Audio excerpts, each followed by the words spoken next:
Bonsoir mesdames, bonsoir messieurs, bienvenue sur Télésaxon. Tête Saxon, si tu regardes Télésaxon, ça tombe bien, c'est ce que vous faites actuellement, que vous soyez chez vous devant votre poste de télévision ou alors sur Internet. Là, on ne sait pas où vous êtes. Comme chaque mois, nous avons un programme qui parle essentiellement de Saxon et d'ailleurs, nous le prouvons avec notre partie journal où nous rendrons à l'église de Saxon pour ensuite nous rendre du côté des pompiers de Saxon et pour finir au musée de Saxon. Nous continuons en fait ensuite avec notre séquence rétrospective. Là, en fait, nous allons voyager dans le temps pour revenir dans les années 1950. Et pour finir notre programme de ce soir, en fait, là, continuons en fait d'aller plus loin dans le temps et nous rendrons dans les années 1860-70.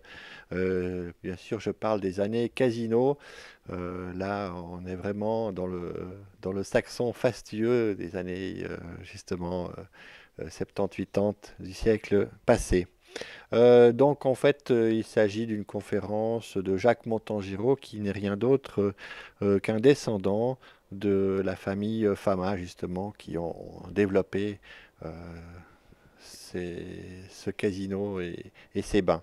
Mais pour commencer ce journal, nous rendons du côté de l'église de Saxon, où effectivement le corps paroissial avait laissé la clé au monseigneur Jean-Marie Levet pour célébrer la messe au sein de l'église de Saxon. Une messe animée notamment avec le chœur liturgique de Saxon, bien sûr.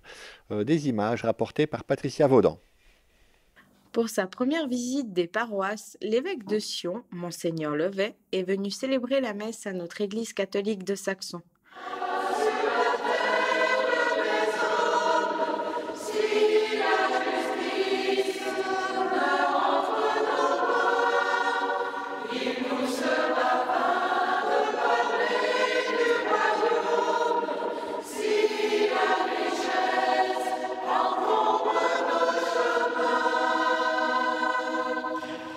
Merci aussi à Marie-Madeleine de votre accueil au nom de la communauté de Saxon. Merci donc à chacun d'être présent. C'est le Christ Jésus qui nous convie et c'est à son appel et à son invitation que nous répondons pour être davantage en phase avec lui. Nous voulons lui demander de purifier nos cœurs de tout péché, de toute résistance. Humblement, nous reconnaissons que nous sommes pécheurs et nous lui demandons son pardon.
Il est tout neuf, il est tout beau. Bien sûr, je parle du nouveau camion de pompiers de Saxon qui a été célébré en fait ce mois-ci, par tout le corps de sapeurs-pompiers de Saxon. L'occasion était pour nous aussi de rencontrer en fait son commandant, Yann Blarden, et d'en faire un petit portrait. Donc portrait du camion et du commandant par Patricia Vaudan. Bonsoir, nous avons le plaisir d'être avec Monsieur Blarden dans les locaux du service du feu. Je suis enfant de Saxon depuis 44 ans maintenant. J'ai toujours habité la commune. Je suis marié et père de 2 grands-enfants. Je travaille à Monté sur le site chimique. Et je suis sapeur-pompier depuis 17 ans maintenant. Depuis quand êtes-vous le nouveau commandant de corps? Alors ça va faire bientôt 2 ans.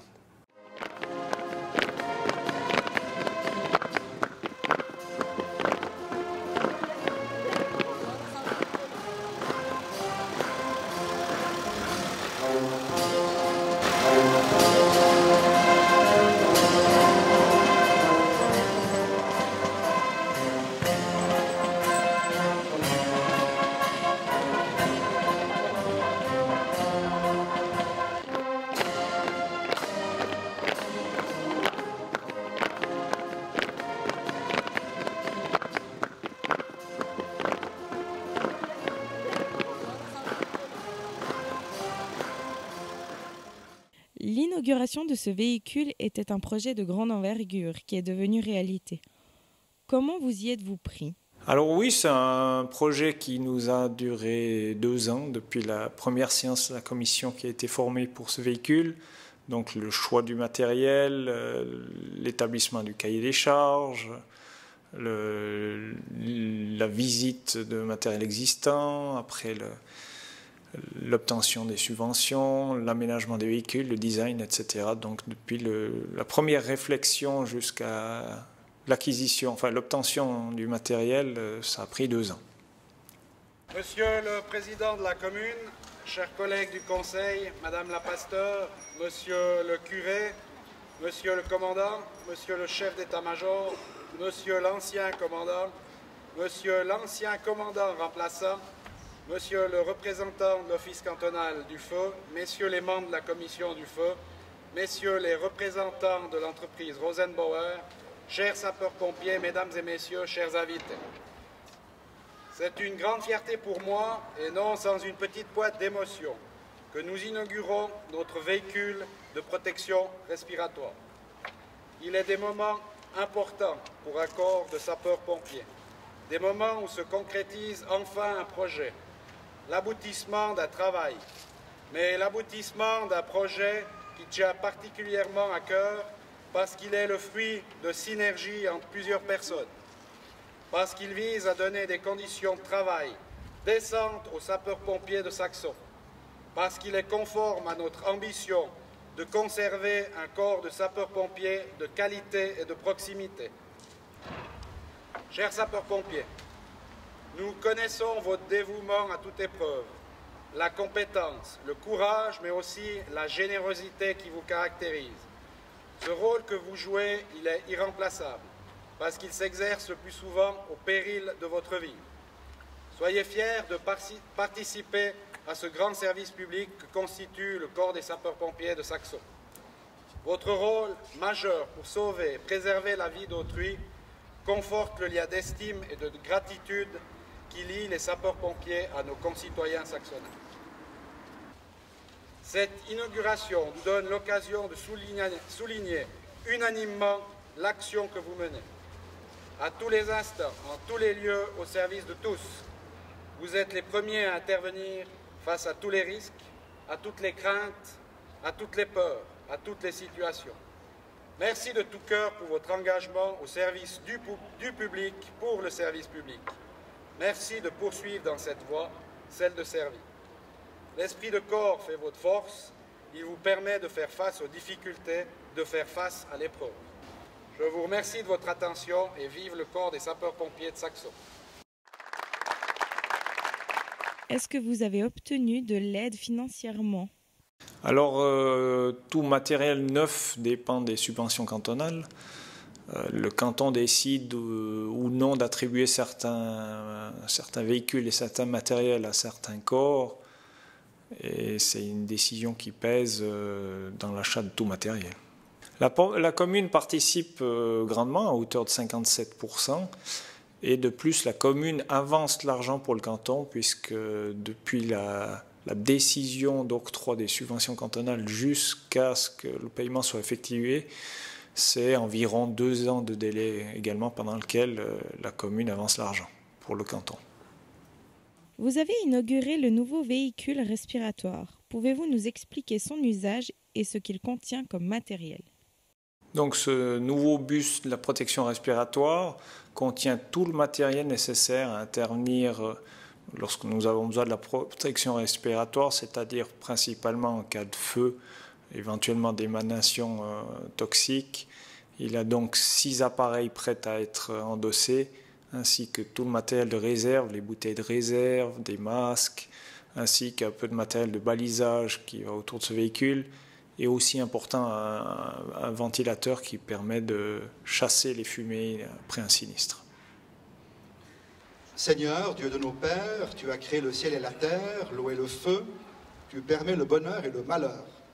Ta création est un reflet de ta bonté quand elle nous sourit, nous permet de vivre, de boire l'eau pure des sources, de profiter des rayons du soleil. Ta création est le reflet du mal quand elle se fâche, quand elle engloutit les vallées de ses eaux, quand elle brûle les forêts et ses flammes. Protège-nous de tout danger, puisque tu nous aimes. Donne-nous la force de lutter dans l'adversité, d'exprimer notre solidarité dans les bons comme dans les mauvais jours. Bénis maintenant ce véhicule de protection respiratoire. Surtout, bénis ceux qui s'en serviront, ceux qui en profiteront.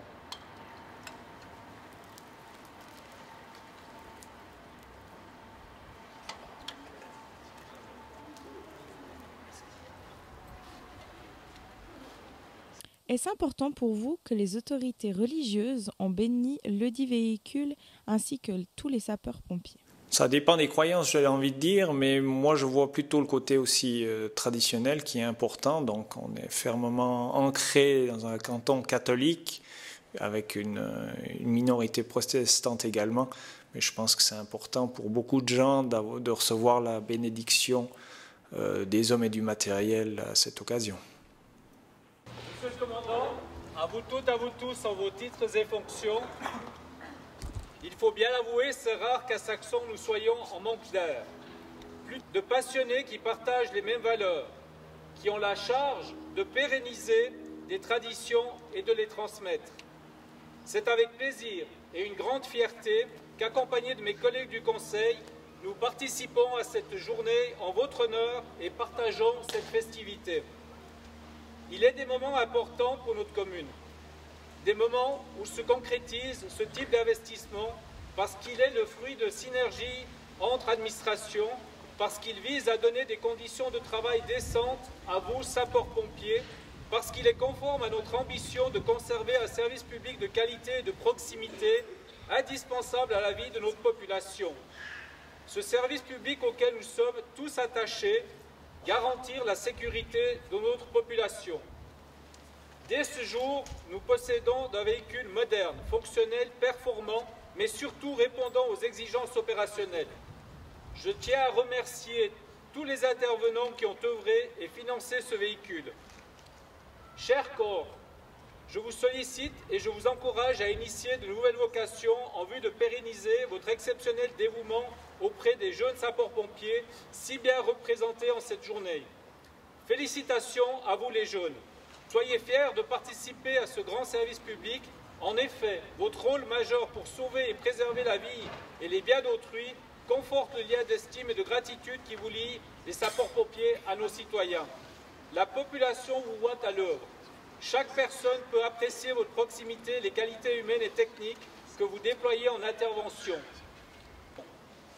Cette inauguration m'offre l'occasion de plaider unanimement l'action que vous menez à tous les instants et en tout lieu au service de tous. Vous êtes les premiers à intervenir face à tous les risques, à toutes les craintes et à toutes les peurs, mais surtout dans des situations d'urgence. Merci pour votre excellent état d'esprit d'engagement au service du public et du service public saxonnin. Je n'oublie pas de remercier personnellement vos proches qui vous soutiennent et qui vous permettent de poursuivre cette voie, celle de servir et de faire face à l'épreuve. Je suis fier, nous sommes fiers de notre corps des sapeurs-pompiers que vous dynamisez avec passion. Et de tout cœur, merci et belle journée. À ce jour, quel est l'effectif des JSP ? À ce jour, nous avons donc 21 jeunes sapeurs-pompiers dans la section. L'effectif maximal pour nous est de 25. À partir de quel âge un jeune peut intégrer les JSP ? Nous acceptons les jeunes sapeurs-pompiers à partir de 10 ans et ce jusqu'à l'âge de 18 ans. À 18 ans, donc, quand ils sont majeurs, ils peuvent intégrer la compagnie. Concernant la formation des apprentis du feu, combien de temps leur consacrez-vous ? Le programme des cours des jeunes sapeurs-pompiers compte entre 6 et 8 activités par année. Donc ça fait pas seulement de travail pour ceux qui donnent les cours, de préparer ces leçons, de préparer le matériel, ainsi que de donner les leçons les samedis en question. D'abord, je tiens à remercier les anciens sapeurs, les anciens cadres qui ont œuvré pour nous offrir un premier véhicule de la protection respiratoire, véhicule d'occasion qui nous a quand même rendu de fiers services pendant 15 ans et qui maintenant coule des jours heureux dans la commune de Savièse. Son destin n'est certainement pas terminé.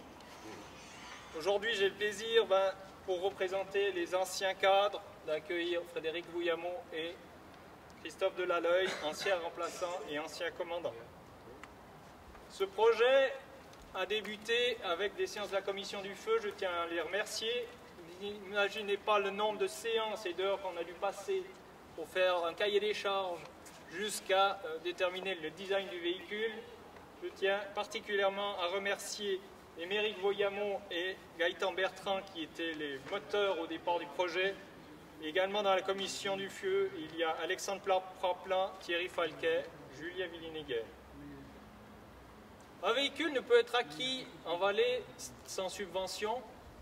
C'est pour ça que je remercie l'Office cantonal du feu, représenté aujourd'hui par le lieutenant-colonel Cotier. Il transmettra mes remerciements à son chef. Mais je n'oublie pas également l'ancien chef de l'Office cantonal du feu, car c'est quand même sa signature qui est au fond de l'autorisation de subvention. Une petite pensée pour Éric Sanguin qui n'a pas pu venir aujourd'hui. Eh bien, le canton paye une partie du véhicule, évidemment. C'est aussi un gros investissement pour une commune. Un grand merci au conseil communal qui nous soutient toute l'année pour de nombreux projets et de nombreuses activités. C'est un grand plaisir de collaborer avec vous et ils sont acquis à la cause de la sécurité grâce à notre conseiller Sébastien Ronner qui a une fibre sécuritaire très très développée. À part le conseil communal, nous avons également la commission du feu qui nous chapeaute en fait, qui se réunit 2 fois par année pour discuter des investissements, des promotions. Je vous aussi un grand merci à eux pour leur collaboration. Ce véhicule, il faut un fabricant évidemment. Grand merci à la maison Rosenbauer par son représentant, M. Roduit, qui est avec nous aujourd'hui. Il ne manquera pas de remercier également Daniel Savary, son directeur, avec qui on a eu de grandes discussions très très constructives. Je le remercie de sa souplesse.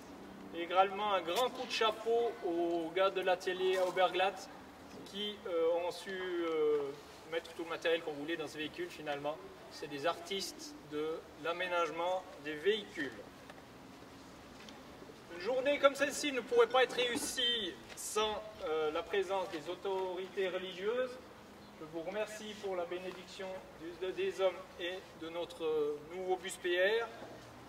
Également un homme de l'ombre qui fait un super travail pendant toute l'année. Je pense à Raoul Vaudin et sa Dream Team qui nous a donné un sacré coup de main pour la réalisation de cette manifestation. Merci également aux 3 fanfares qui, comme dans le monde des sapeurs-pompiers, savent ce qu'est le mot collaboration. Enfin, d'arriver à une prestation qui est au top, je vous en remercie.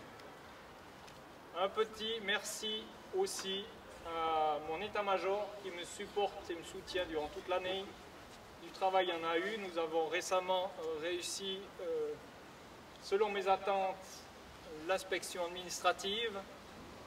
Je vous en félicite, merci pour le travail et merci également à la compagnie qui tout au long de l'année peut se libérer pour les interventions et toujours motivé pour de la formation.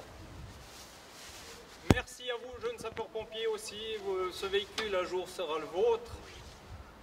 Merci pour la flamme que vous nous ravivez de temps en temps quand chez nous c'est pas toujours au top.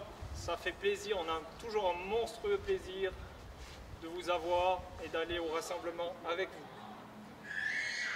C'est donc avec un grand plaisir que je vous remets officiellement le véhicule aujourd'hui, après 2 ans de projet. Car je crois que c'est un petit soulagement pour moi également d'arriver au terme de ce projet. Je garde la compagnie après la cérémonie afin de faire, et les JSP également, à faire des photos avec ce véhicule. Je vous remercie. Bravo. Quel est l'effectif des sapeurs-pompiers?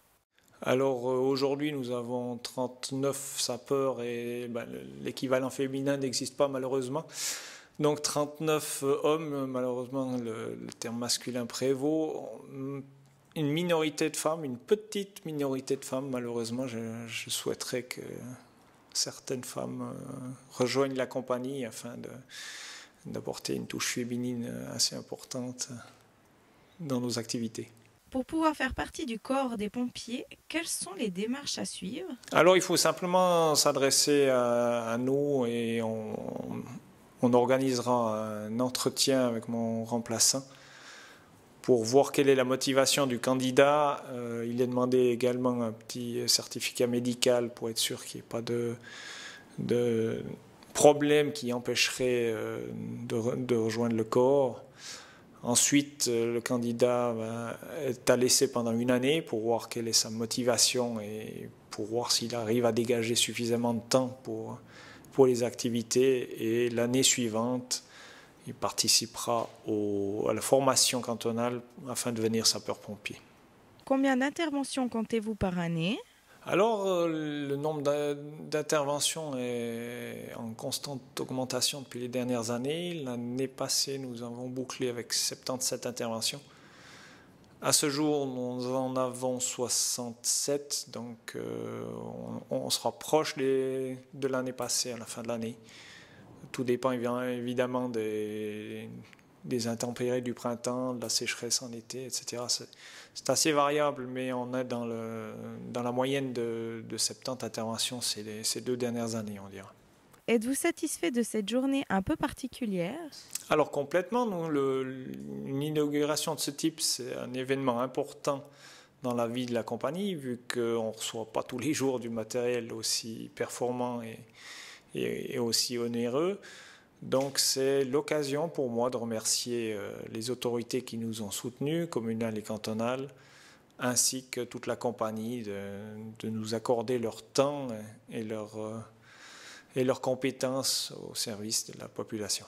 Nous arrivons au terme de cette interview. Avez-vous quelque chose à rajouter? Je profite de remercier le conseil communal qui nous soutient tout au long de l'année et c'est très très important pour moi, ainsi que mon état-major qui me soutient et me supporte aussi, tous les sapeurs et les sapeurs féminins qui nous consacrent beaucoup de temps pour venir s'entraîner et partir en intervention lorsque cela est nécessaire. Merci également à Télésaxon de nous soutenir. Vous êtes un peu notre partenaire média pour relayer nos activités auprès de la population. C'est toujours agréable de vous avoir à nos activités. Monsieur le commandant, nous vous remercions pour ce moment en notre compagnie et vous souhaitons plein succès. Merci.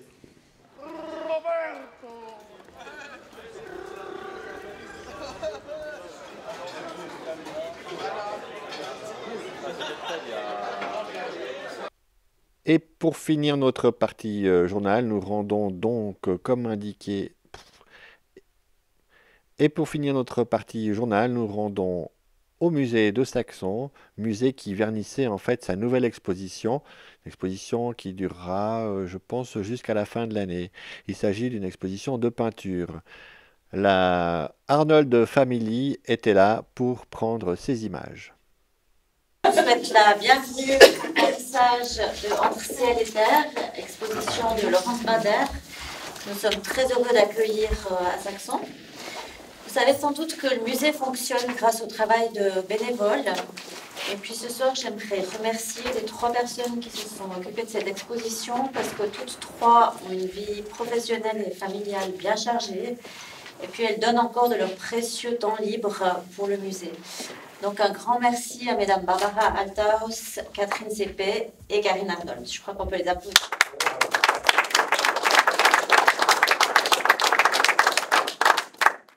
Voilà, tout à l'heure, M. Stéphane Couta, qui a fait le tracé entre ciel et terre, nous parlera plus du travail artistique. Et puis, auparavant, je donne la parole à Samuel Votek, qui est le conseiller communal en charge de la culture. Merci. Alors, bonsoir, mesdames, messieurs. Je m'associe bien sûr à mes 2 collègues du conseil communal. J'ai de la chance, ce soir, j'ai le vice-président et le président qui sont à mes côtés donc pour ce vernissage. J'aimerais commencer par féliciter toute l'équipe qui a pu monter cette exposition temporaire. On a déjà eu l'occasion, c'était au mois de mars, si je ne dis pas de bêtises, d'ouvrir une exposition avec des photographies animalières. Ce soir, c'est une artiste de Martigny, si je ne dis pas de bêtises, Plan-Cerisier pour être précis. Martignyville. Martignyville, ok, j'ai l'impression d'avoir vu Plan-Cerisier à quelque part, qui expose donc ses peintures pour quelques semaines. C'est une habitude des expositions, alors je crois que je ne me trompe pas, j'ai vu notamment La Vie d'Ondée, c'est déjà passé, j'ai vu aussi Canton de Fribourg, Canton de Genève, j'ai vu que vous aviez déjà exposé à plusieurs reprises. Hein. Donc c'est une bienvenue, et puis je signale que c'est toujours un objectif important d'utiliser ce musée. Il y a toujours une ambiance spéciale quand on rentre dans ces locaux, pour en quelque sorte une sorte de vitrine pour la culture cantonale, en acceptant des artistes qui sont extérieurs à la commune. Hein. Et puis je n'ai de cesse de féliciter chaleureusement à chaque fois que je viens tous les bénévoles du musée pour le formidable travail qui est effectué.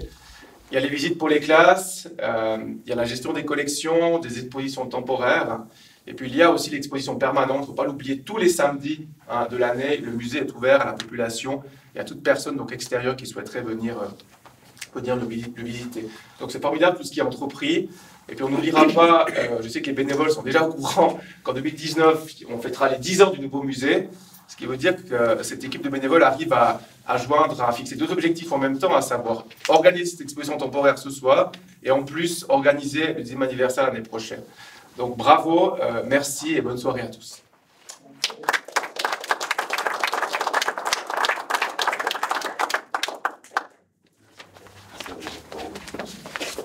Je vais un peu plus ça, comme ça on voit les roses, c'est déjà très important. Alors écoutez, je vais vous présenter gentiment Laurence et puis le but de cette expo. Alors déjà, bienvenue à vous, merci de votre présence pour l'exposition des tableaux pèlerins de Laurence Bader. Alors comme vous l'avez précisé, Laurence vit à Martigny, elle était architecte d'intérieur, graphiste, et Laurence décide il y a à peu près 15 ans, en 2003, de consacrer tout son temps à la peinture, qui est sa passion. L'exposition présentée ici en ce lieu est la quête de Laurence par le geste, le mouvement et l'énergie. Tantôt elle est derviche tourneur, tantôt samouraï et peintre, toujours. Toutes ces photos peuvent représenter dans le mouvement, dans le sens.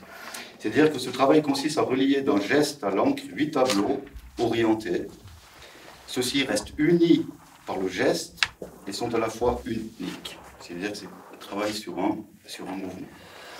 Pour cela, elle se met au centre, le point d'implantation, l'axe du monde qui relie la Terre au ciel dans un souffle continu. D'où le titre de l'expo, de la Terre au ciel. Le tracé que vous avez devant vous, c'est un peu le tracé régulateur qui se trouve en fait sous ces 8 tableaux-là. Ce tracé il a quand même été étudié selon sa mesure.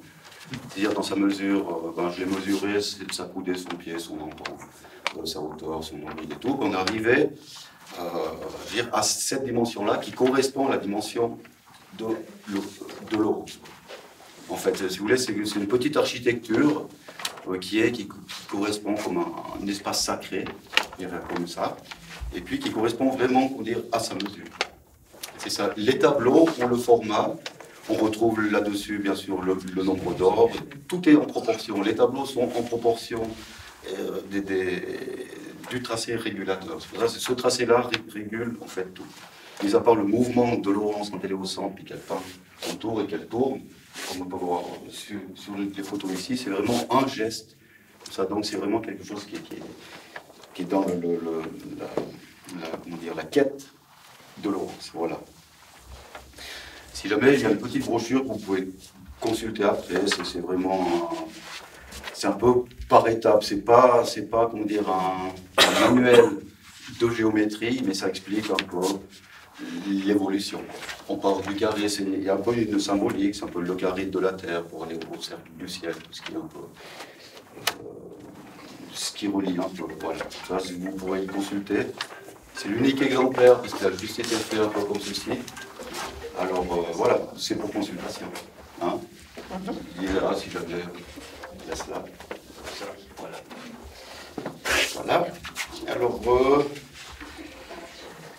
débuter dans l'instant du petit atelier, c'est-à-dire que c'est comme un petit atelier, cet acte de pure création est destiné à se reproduire à l'infini, dans l'unicité d'un lieu qui peut être à chaque fois différent.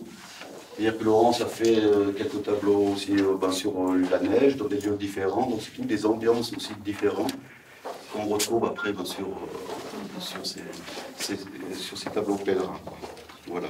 C'est comme une empreinte aussi indélébile que la parole. C'est un peu aussi le but.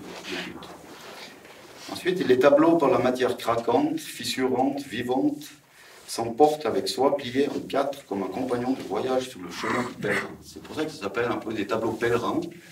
Parce que si vous voulez, tu veux le faire, le tableau, vous le prenez avec vos sous-bras, comme ça, et puis, si vous voulez, vous direz, se déroule. Donc, ça peut être un compagnon très agréable, vous partez en vacances, et votre tableau avec vous. Ça, c'est fort sympathique, l'idée. C'est un peu ça, comme un compagnon de voyage sur le chemin du pèlerin. Il y a cette symbolique du pèlerin aussi, qui est, je dirais que de nos jours, très important. Voilà. C'est une toile blanche souple qui est le réceptacle de son travail, cet infini qui s'ouvre entre la terre et le ciel. Alors voilà, Laurence ne s'arrête jamais. Je ne sais pas si vous connaissez Laurence, mais elle ne s'arrête jamais. Bon là, elle ne bouge pas, c'est très rare, comme ça. Tout lui est création, avant terre et ciel. Cette exposition qu'elle présente ce soir, il y a en ce moment, on dira Satigny, construction et déconstruction, qui finit le 23 de ce mois. Il y a le finissage 23 de ce mois. Juste pour faire comme ceci. En octobre, il y a une exposition qui est prévue à Locarno, à l'hôpital de Locarno, c'est pour la Ligue contre le cancer, consacrée autour du sein. C'est une partie que Laurence offre, ces toiles. Au mois de décembre, il y aura une exposition au dojo de Saillant, qui s'appellera Méditation. Et au printemps, une nouvelle expo à la galerie Contre-Contre de Saint-Maurice, qui s'appellera La Trace. Pour la petite anecdote, donc le 23 après-demain, ça sera l'équinoxe d'automne. Laurence expose, il y a aussi, en décembre, ça sera le solstice d'hiver, elle exposera le 21. Au printemps, ça sera à l'équinoxe de printemps, qui exposera aussi le 21. Et puis, voilà, donc c'est aussi un cycle qui fait partie, je dirais, le titre de l'expo, très bien, entre terre et ciel. C'est un mouvement, c'est quelque chose de cyclique, un mouvement qui fait... la petite partie fait partie du tout. Alors aussi, je dirais, ce soir, pour le vernissage de cette expo, et puis après-demain, le finissage qui se trouve, on dira à Genève, qui tombera sur l'équinoxe d'automne. Voilà. L'égalité des jours et des nuits, jamais. Et puis après, le solstice d'hiver, etc. Donc c'est une petite partie, mais qui fait partie d'un tout. Comme le tableau-là fait partie d'un tout. Ce tableau-là fait partie du tout, du mouvement, qui fait partie de Laurence. Voilà. Et Laurence m'a dit, je la cite, « Je peins sans savoir pourquoi ». Donc ça, si vous avez des questions, c'est la suite.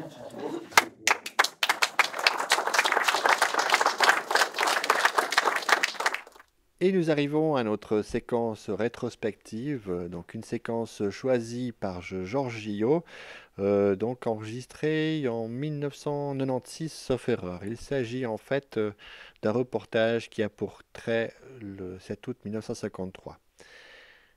Vous avez certainement vu sur d'autres médias, un petit groupe de Saxonnins en fait a la volonté d'organiser une journée souvenir justement en 2019, journée souvenir pour ces événements qui ont marqué en fait la région de Saxon et les environs. C'était la révolte paysanne de 1953. Petit retour en images.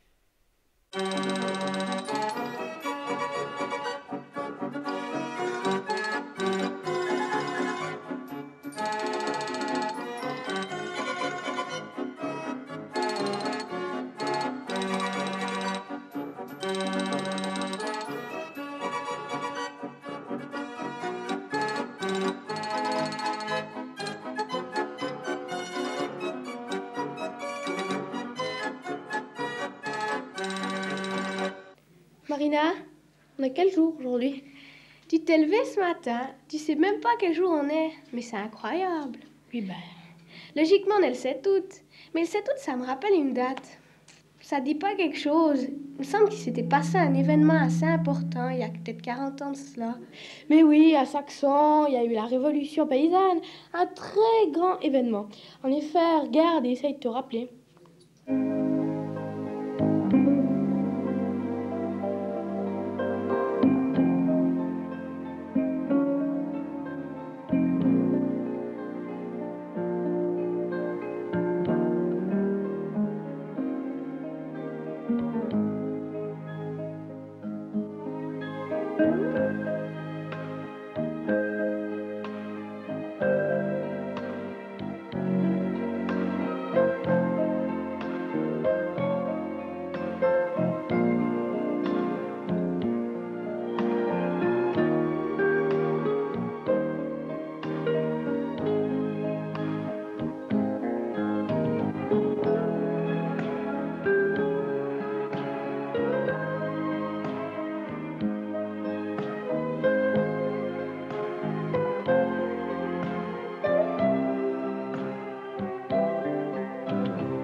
Les images idylliques que nous venons de voir n'étaient pas d'actualité en 1953.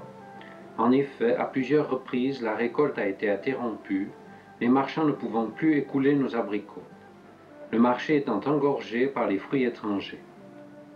Laisser le produit de son travail se perdre sur les arbres, au profit des abricots importés, explique pourquoi les producteurs se sont réunis le 7 août 1953 à 15 h sur la place de la gare à Saxon. Le but de ce grand meeting était, je cite le tract de l'époque signé le comité d'action, de protester contre les insolentes et humiliantes provocations des importations massives et contre la carence des autorités fédérales, d'informer la population sur l'entrevue de notre Conseil d'État avec le Conseil fédéral. Pour comprendre où et comment ce problème est né, faisons un peu d'histoire. Durant la dernière guerre, nos autorités fédérales ont poussé notre agriculture à accroître sa production pour couvrir les besoins du pays. On lui a promis que la production locale serait protégée contre une concurrence étrangère excessive une fois la paix revenue. Pour régulariser le marché, un système triphasé a été mis en place. Il fonctionne de la manière suivante pour chaque espèce de fruits ou de légumes. En première phase, alors que la production locale n'a pas encore commencé, les importations sont libres. En deuxième phase, alors que les produits suisses apparaissent sur le marché, les importations sont diminuées. En troisième phase, quand la production indigène arrive à couvrir les besoins du marché, toute importation est suspendue. Dans sa conception, ce système est ingénieux et devrait arriver à plus ou moins bien régulariser le marché. Or, en 1953, ce ne fut pas le cas. Que s'est-il passé? Ce système n'a pas fonctionné pour la fraise, le mauvais temps ayant déjoué les prévisions. Le marché de la fraise n'a pu être complètement assuré cette année-là durant la troisième phase. Par contre, pour l'abricot, les prévisions étaient correctes. En effet, le 17 juin 1953, par lettre, l'Union valaisanne pour la vente des produits et légumes informait le département fédéral de l'économie publique que la production serait de 5 à 6 millions de kilos. Or, 9 millions de kilos étaient importés pendant la première phase. Un autre million devait passer nos frontières pendant la deuxième phase. La consommation moyenne du marché suisse à l'époque était de 10 à 12 millions de kilos.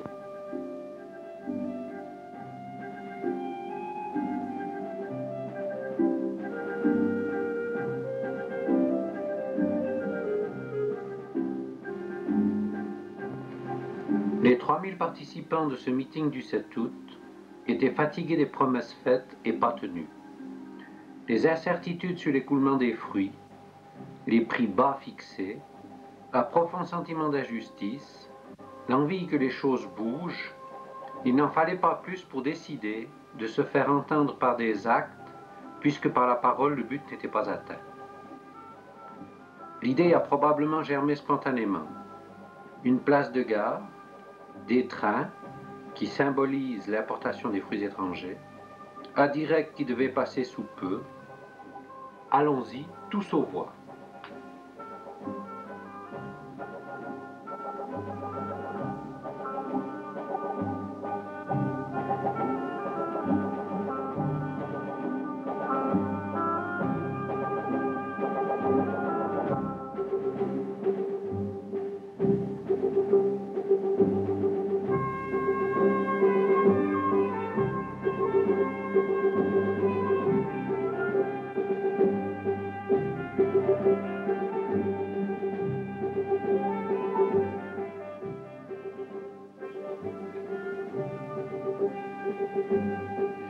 Qui nous ont permis d'effectuer ce montage ont été obligeamment prêtées par le tribunal de Martigny.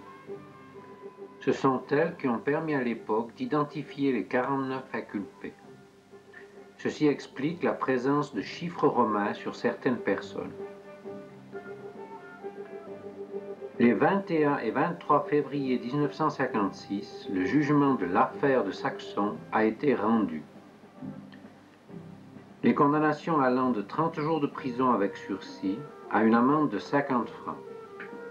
11 manifestants ont été acquittés. Les dégâts occasionnés au CFF s'élevaient à 45 599 francs 90 et ont dû être payés solidairement par les condamnés.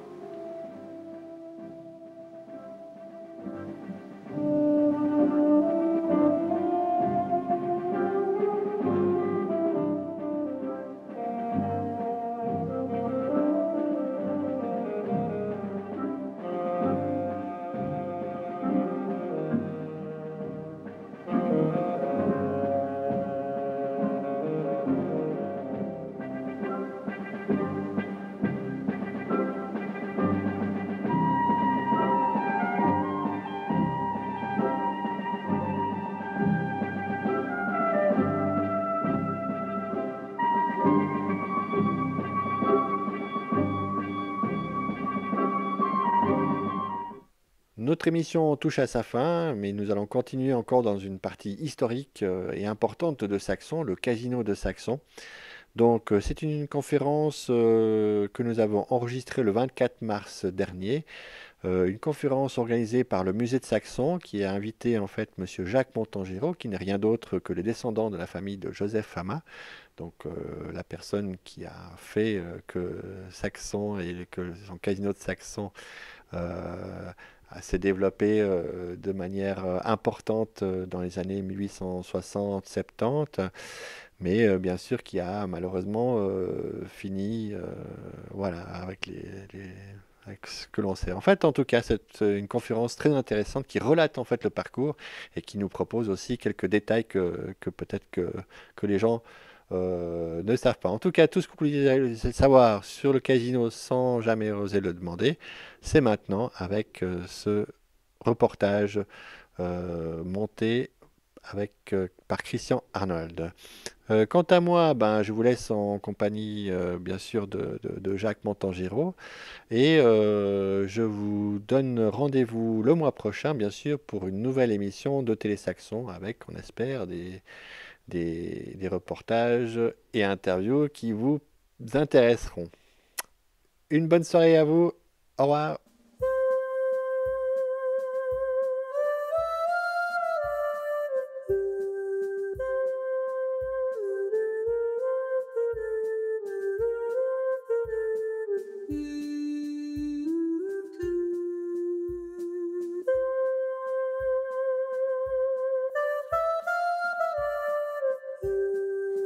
Alors, au nom du comité du musée de Saxon, je vous souhaite la cordiale bienvenue à la conférence de Monsieur Jacques Montangero, intitulée Saxon-les-Bains, circonstances et causes d'un essor rapide et d'un déclin soudain. Monsieur Montangero a fait une carrière de professeur de psychologie, essentiellement à l'Université de Genève, où il est toujours professeur honoraire. Il a aussi enseigné dans d'autres universités en Suisse et à l'étranger. Il est notamment très connu pour de nombreuses publications sur la théorie sur l'étude cognitive du rêve chez l'adulte. En plus de sa carrière de professeur de psychologie, M. Montangero a une licence en lettres et dès son adolescence, il s'est beaucoup intéressé à la vie et aux réalisations de son illustre arrière-grand-père Joseph Fama. De ses recherches est sorti un livre que beaucoup d'entre vous connaissent, Saxon-les-Bains ou la renommée perdue, paru en 1992.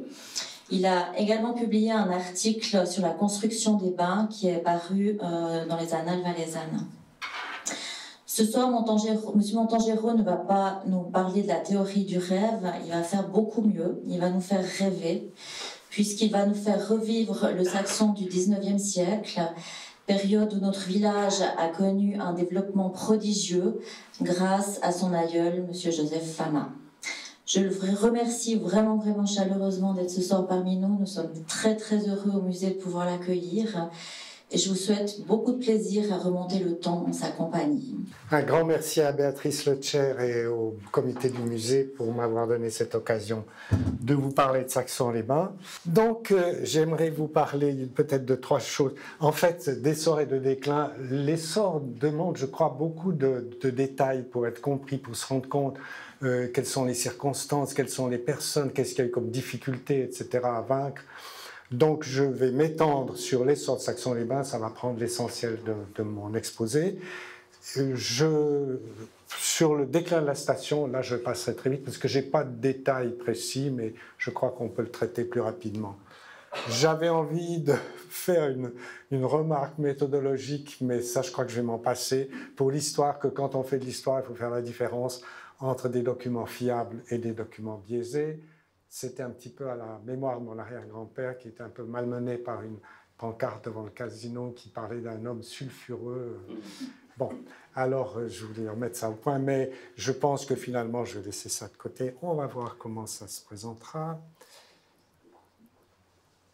J'ai quelques remarques préliminaires, peut-être quand même pour planter un peu le décor, qu'est-ce qu'il y avait, dans quelle époque on était. Donc dès 1848, la Suisse devient un État, mais il subsiste par rapport à l'état actuel, une grande autonomie des cantons par rapport à la Confédération et des communes par rapport aux cantons. Sur le plan cantonal, il y avait deux partis à l'époque. C'était le parti catholique conservateur, traditionnel, à l'écoute des consignes de l'Église, et puis le parti radical libéral, assez récent, qui voulait qu'on se désengage de l'influence de l'Église et surtout qui prônait l'essor économique et industriel. Et c'était bien sûr le parti catholique conservateur qui était majoritaire et qui formait toujours le gouvernement jusqu'à une période dont je vais parler tout de suite. Ensuite, j'aimerais dire deux mots peut-être sur les bains thermaux. Donc, il y avait en Valais, il y avait Loèche-les-Bains, mais sa situation éloignée faisait qu'il y avait une faible fréquentation internationale. Il y en avait, mais elle était assez faible, parce que les déplacements étaient inconfortable et coûteux à l'époque. Le chemin de fer n'est venu à Saxon qu'en 1860. Donc là, je vais commencer vers 1842 et 1850. On n'a pas le chemin de fer. Il faut rouler dans des fiacres et des diligences extrêmement inconfortables. Et ça explique aussi un certain nombre de choses. Pour ce qui est des bains, il y a une véritable mode des bains thermaux, des cures de bains thermaux et d'eau thermale. Au fur et à mesure, on avançait dans le siècle, et donc surtout vers 1850, c'était à la mode de deux manières. C'était à la mode médicalement, on croyait dur comme fer que l'eau minéralisée va guérir beaucoup de maladies, et puis c'était une mode sociale. On allait aux eaux, on allait prendre les eaux pendant quelques semaines, toujours 3 semaines généralement, et c'était une occasion de changement, de nouveaux contacts sociaux, etc. Mais le tourisme, pour revenir au tourisme en Valais, puis c'est de ça que je vais parler, il était encore très embryonnaire vers 1840 quand je vais commencer mon récit, et il était confiné à la belle saison, il était confiné à quelques endroits, et on va avoir la première station qui sera bientôt, qui sera à partir de 1863, ouverte été comme hiver, et drainant beaucoup de gens. Ce qui est important aussi à savoir, c'est à quel point l'argent était rare, à quel point lever des capitaux était une chose vraiment difficile à l'époque, et surtout et le Valais en avait un grand besoin, il faut aussi le dire, parce que c'était un canton pauvre en général, pratiquement pas d'industrie, peu de choses pour le commerce, et pauvre aussi parce que, après la guerre du Sonderbund, il avait une dette de guerre à payer, en plus de toutes ces autres... le fait des tâches et des dettes qu'il avait pu avoir par ailleurs. Alors, dans ce contexte, c'est assez étonnant de voir qu'en 30 ans, entre 1840 et 1870, une station thermale a surgi dans un site formé uniquement au départ de prairies marécageuses. Je vous montre d'abord un plan de comment c'était en 1870. Alors, ça c'est le quartier des Bains seulement. Alors, le quartier des Bains, vous aviez là le pavillon des sources où chacun allait traversant le parc de l'hôtel pour aller boire le matin et faire la conversation. Vous aviez ce très grand ensemble qui était, j'ai perdu ma flèche, qui était le grand hôtel des Bains avec des appartements, l'hôtel proprement dit et l'établissement des Bains qui a en partie une aile à l'arrière, et puis une annexe dont on parlera, qui sera le premier casino. Donc il y a là-dedans, en tout cas, une centaine de touristes, une centaine de chambres qui étaient allouées. Donc il faut imaginer ce cadre assez bucolique, parce que c'est très verdoyant, il y a un grand verger, il y a des parcs devant le casino et derrière, mais tout ça est un peu grouillant de monde vers les années 1870, parce qu'il y a les hôtes de l'hôtel, parce qu'il y a les gens qui fréquentent le casino, et parce qu'encore à Godfrey, pas très loin, il y a aussi un hôtel et beaucoup de chambres chez l'habitant. Voilà, ça c'est donc 1870. Et si on va plus loin, alors ici il y a les deux premiers, en 1842 est construit l'hôtel des Bains à gauche, et puis l'établissement des Bains à droite, mais en 40, là où je commence, il faut imaginer qu'avec ce petit pavillon, je vous expliquerai pourquoi il est construit là, il y avait ce petit pavillon et tout le reste du site qui sera le quartier des Bains, c'était que ces prairies marécageuses avec quelques vaches qui pêchaient de temps en temps. Alors, je pense... non, je ferai cette remarque après, à propos des casinos. Mais il faut quand même savoir, puisqu'on va parler aussi de la création d'un casino, que l'opinion publique est devenue progressivement très hostile aux casinos au XIXe siècle. Vers 1850, on fermait des casinos. On fermait Sudex-les-Bains, on fermait beaucoup de casinos en France au Second Empire et ailleurs aussi. Parce que les joueurs se ruinent, parce qu'il y a aussi des escrocs et des femmes de petite vertu, comme on disait. Et puis, il y a Bon, ces joueurs compulsifs, comme on les appelle maintenant, qui perdaient des fortunes et qui ruinaient eux-mêmes et les familles. Voilà. Et puis alors la bourgeoisie qui devient la classe peu à peu dirigeante, dominante, la bourgeoisie trouve que l'argent, il faut l'investir dans le commerce et l'industrie, et le gaspiller sur des tables de casino, c'est mal vu. Alors, il faut que je fasse maintenant un peu l'histoire des débuts. Les tout débuts, c'est un médecin de Martigny qui s'appelait le docteur Maurice Cléva, qui était un médecin bien connu dans sa branche, mais qui est aussi très intéressé par les affaires. Il deviendra membre du conseil d'administration de la ligne des chemins de fer, par exemple, et il se lancera dans bien d'autres affaires. Donc, intéressé par les affaires, en bon radical, et aussi un homme politique. Il sera député au Grand Conseil, il sera un des membres du gouvernement provisoire du Valais, le premier gouvernement radical, et puis préfet de Martigny, etc. C'était un homme de haute taille, au visage pas très avenant, et qui donc était un homme puissant. Et il a eu cette idée, quand il était encore jeune, vers 1836 ou 1838, il a eu cette idée d'exploiter cette source thermale qui sort à Saxon. Et il imaginait déjà qu'il y aurait un petit établissement thermal dont il serait le médecin inspecteur à vie. Et donc il se met en quête. D'abord il achète les terrains, c'est très difficile, vous savez, comme les propriétaires terriens, ils ont de la peine à lâcher leurs terres, même si elles sont improductives, mais il réussit à acheter donc les terrains nécessaires à construire ces deux bâtiments que vous avez vus tout à l'heure. Seulement, il faut qu'il puisse justifier que cette source est très utile, que cette eau a des effets curatifs importants. Donc, il persuade une vingtaine de ses patients, depuis une adolescente jusqu'à une vieille dame, pour venir prendre pendant quelques semaines régulièrement des bains et boire de l'eau de Saxon. C'est pourquoi il érige ce petit pavillon qu'on a vu sur la droite.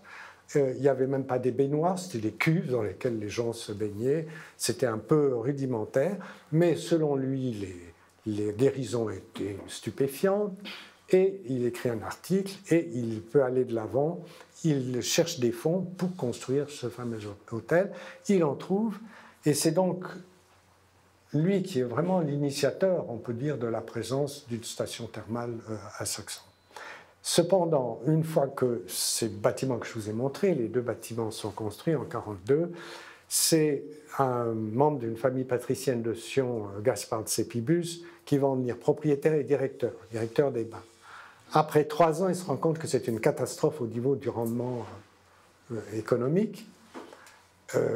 On ne s'étonne pas trop quand on pense que c'était juste un petit bâtiment dans un lieu saxon que personne ne connaissait en dehors du Valais, qui était planté au milieu de prairies marécageuses infestées de moustiques, le soir venu, battu par des vents réguliers entre 11h et 17h, difficile à atteindre, etc. Donc, je ne veux pas dépeindre une image de Saxon trop négative, mais enfin, ce n'était pas formidable comme situation. Et puis, il n'y avait pas une réclame qui était faite suffisamment forte pour faire venir des touristes. Donc, il se dit, il faut faire quelque chose. Et là, je ne sais pas si l'idée est de lui, mais son idée, c'est on va faire un casino, comme dans les stations thermales de bord du Rhin, Baden-Baden, Wiesbaden, Hambourg, où il y a des casinos où on joue au grand jeu d'argent. Donc il demande à la commune, tout de go, est-ce que vous pouvez me donner une concession pour tenir des jeux d'argent comme dans les Outre-Rhin, on disait à l'époque. L'Allemagne d'ailleurs n'existait pas encore comme nation encore à ce moment-là. Et on peut se demander, puisqu'il y avait, l'opinion était plutôt remontée contre les jeux, s'il allait l'obtenir, mais le conseil communal de Saxon lui a tout de suite octroyé, d'accord, on vous donne une concession. Et alors dans cette concession, on pouvait lire voilà qu'elle accorde pendant 30 ans le privilège d'adjoindre à l'établissement des bains de Saxon un cercle des étrangers, dans les salons duquel on pourra donner des fêtes, bals et concerts. Alors jusque-là, c'est rien de très extraordinaire, mais aussi de tenir des jeux tels qu'ils sont tolérés dans les établissements de ce genre outre-Rhin. Donc ça veut dire on va jouer à la roulette à Saxon. Les jeux, alors, il y a quand même des règlements. Aucun valaisan ne devra prendre part au jeu. Un commissaire des jeux sera nommé par la commune et devra rendre des comptes à la commune et donner la liste des gens qui fréquentent les jeux. Et puis, il faudra un versement d'abord de 300, après ça sera de 540 par an au profit des écoles. À propos d'argent, on est en francs or, qui a été remarquablement stable jusqu'à la veille de la guerre de 14. Il faut compter au moins 20 fois plus, donc 300 francs, ça veut dire 6 000, 7 000 francs actuels. Hein. Et voilà que de Sépibus à cette concession, il va naïvement à Paris pour trouver quelqu'un qui dit oui, oui, je suis d'accord. Il demande à la commune de lui donner résidence. Et en 1846, il fait même nommer un commissaire, mais ça tourne court. Pourquoi est-ce que ça tourne court? Parce qu'il n'y avait pas l'aval du gouvernement cantonal. Alors pourquoi pas? Parce que le gouvernement aurait certainement dit non, pour la bonne raison qu'il écoute l'évêque, et l'évêque n'était pas du tout pour les jeux d'argent. Donc déjà le gouvernement était... Et puis le gouvernement s'entendait mal avec la commune de Saxon, qui était considérée comme frondeuse, difficile, etc. Donc voilà que ça tourne court, mais une autre raison pour laquelle ça tourne court, c'est l'argent qu'il faut avoir en réserve pour lancer des jeux. Alors là, je vous donne... En fait, à la roulette, il y a une grande partie de ce qui va sur la table qui revient aux joueurs. C'est pourquoi les gens, ils voient tout le temps quelqu'un en train de gagner. On gagne beaucoup à la roulette, on gagne le 97% de ce qui passe sur la roulette. Il n'y a que pas tout à fait 3% de bénéfices, bon an, mal an. Mais ça fait quand même des sommes énormes perdues ou gagnées. Et donc, je vous ai dit ce qu'était le gain du présent, mais bon an, mal an, ça veut dire que la banque peut sauter. Il y a une lettre de Joseph Fama, son fils aîné de 1869, qui dit la banque du casino saute continuellement depuis 3 semaines. Donc, ça arrivait comme ça. C'était à ce moment-là au propriétaire du casino de mettre de l'argent sur la table pour pouvoir payer les gains. Ce capital de roulement, bon là j'ai pris en 1869, il y aura 3 tables de roulette à ce moment-là, donc il en faut pas mal. Eh bien c'était 120 000 francs, donc toujours de nouveau environ 3 millions d'argent qu'il faut avoir là, prêt à injecter. Et ça certainement le capitaine de Sépibus n'avait pas cette possibilité. Il y a eu, Saxon doit beaucoup de son développement ultérieur aux conséquences de la guerre du Sonderbund qui a opposé les cantons catholiques aux cantons protestants. Cette guerre civile qui n'a pratiquement pas fait de dégâts, mais que les protestants ont gagné. Et les protestants ont gagné, et qu'est-ce qu'ils vont faire? Ils vont nommer un gouvernement provisoire et choisissent des radicaux. Donc la petite minorité radicale, un peu contestatrice, c'est elle qui va être le gouvernement cantonal chargé de faire une nouvelle constitution. Ça, c'est déjà une chose, mais les radicaux, je vous ai dit, ils étaient là pour encourager le commerce et l'industrie, c'était une première chose, et ce gouvernement comportait le docteur Cléva.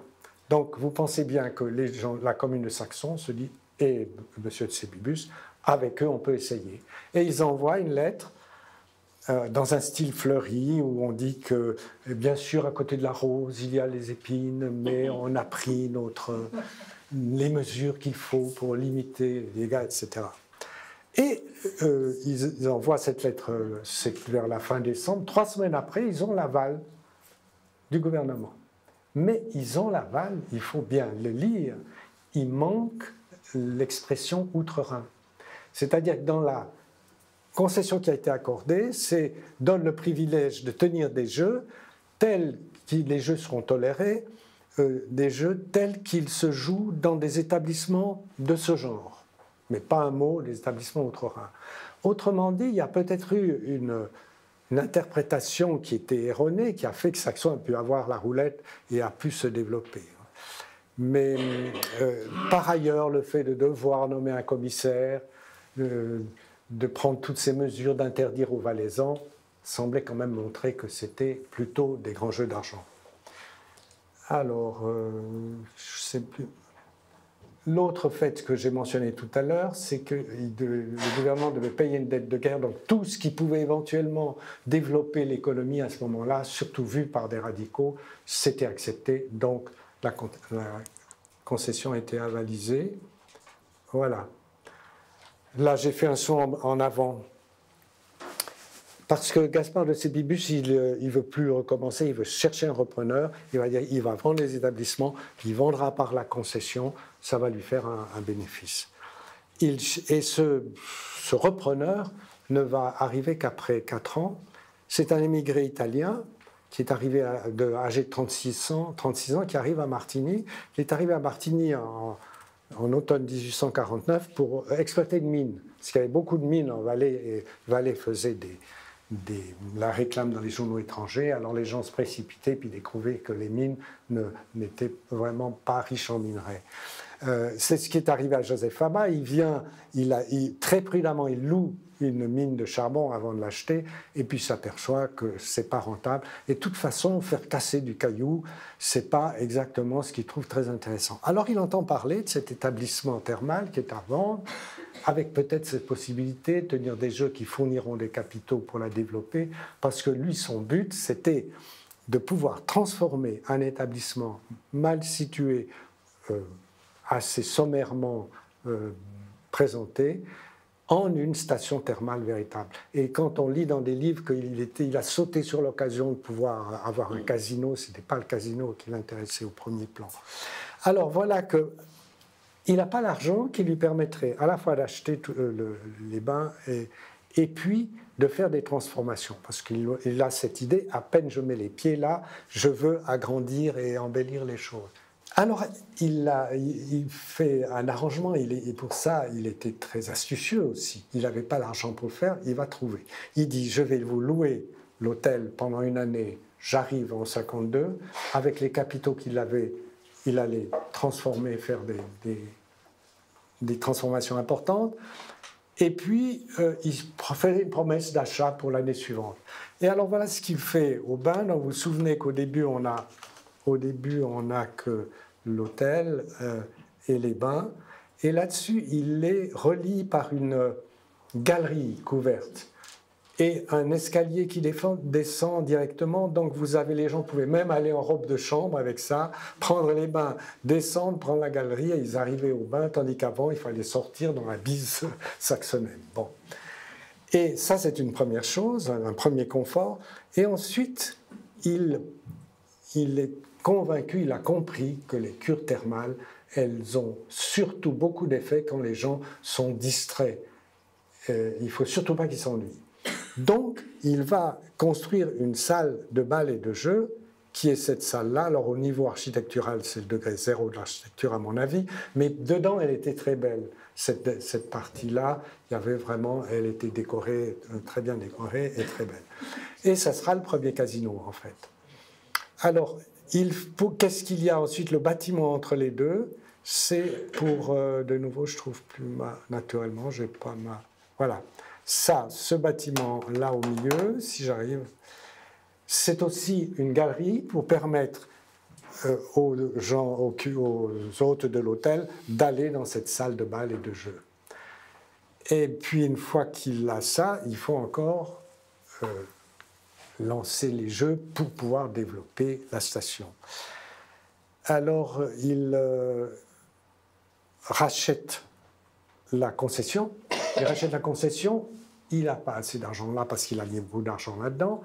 Et c'est un propriétaire de mine qu'il avait rencontré, un Allemand, un Prussien, qui s'appelait Adolf Rossent, qui dit, ben d'accord, je verse la moitié des capitaux nécessaires, mais je les veux en retour d'ici 2 ans, avec intérêt bien entendu. Donc il rachète avec Rossent, et puis tout de suite il cherche un directeur de jeu, parce que ce qu'il veut, c'est pas avoir lui-même à s'occuper de ses jeux.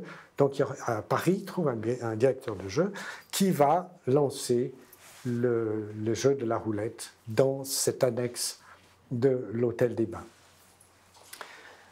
Ce directeur de jeu, il s'appelle Charles Bigy. C'est un homme qui semble avoir pas mal de fortune, qui a un réseau très dense et influent, un réseau de connaissances. Et donc, il prend toutes ses précautions pour être sûr qu'il va pouvoir commencer les jeux là. Et en 1855, on annonce les jeux. Des jeux vont commencer à Saxon, mais modestement, on ne dit pas trop fort, attention, venez, roulette, on dit, il y a des distractions, un salon de conversation, une bibliothèque, et des distractions comme au bord du Rhin, bon, des choses comme ça, un petit peu détournées. En 1855, donc ça commence, et il se fait payer 3 annuités. Joseph Fama demande qu'après la première session, on lui donne 3 annuités qui lui permettront de rembourser Cent, et il deviendra le propriétaire. Alors en 1955, il devient le propriétaire, et puis il s'achète une maison, celle que vous voyez là, que vous connaissez si vous êtes saxonnin, que, paraît-il, les saxonnins appelaient la maison des croupiers après. Ça a été la première maison de Joseph Fama. Et en fait, c'était une maison rurale. Vous voyez que les toits ne sont pas du tout dirigés la même chose. Il y avait la maison initiale, elle doit être très vieille. Elle date dans les années 1840, probablement.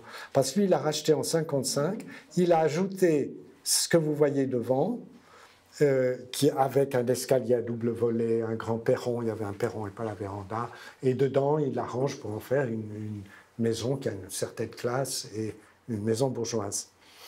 Je voulais vous montrer ça puisqu'elle est toujours présente, comme la plupart des maisons privées. Donc il pouvait être content. Vous vous rendez compte, ça faisait en 1956, ça faisait 6 ans, à peine plus de 6 ans, qu'il était arrivé comme un étranger totalement inconnu.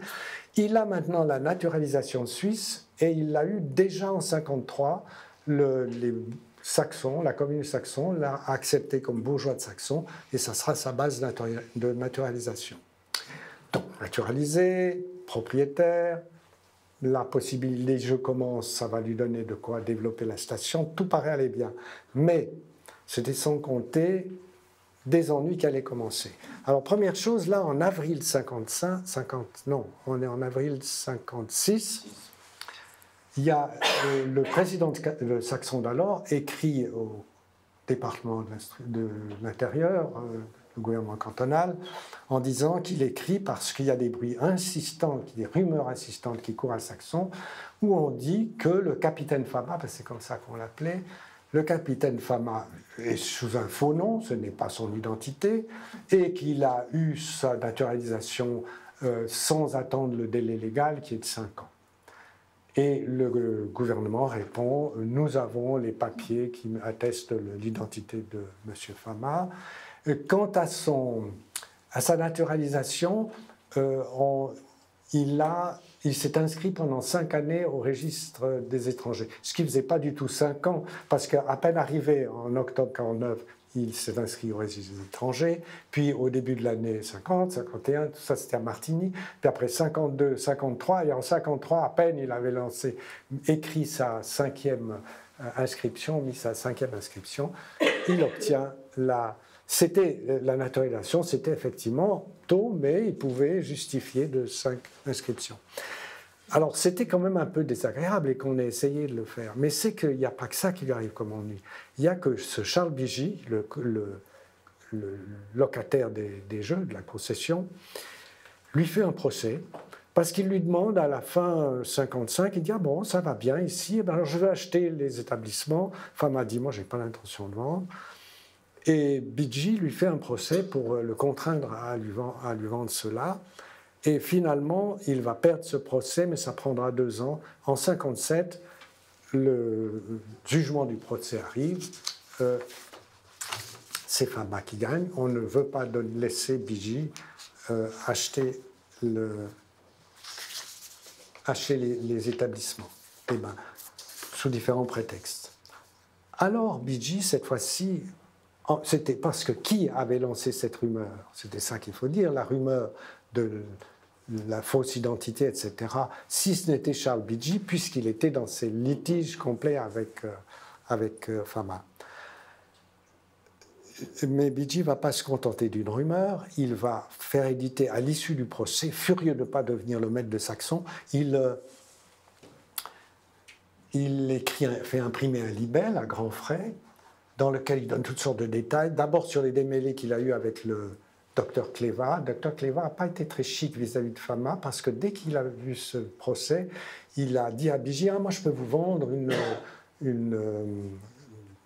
comment dit-on, une dette hypothécaire, une créance hypothécaire sur le salon et sur les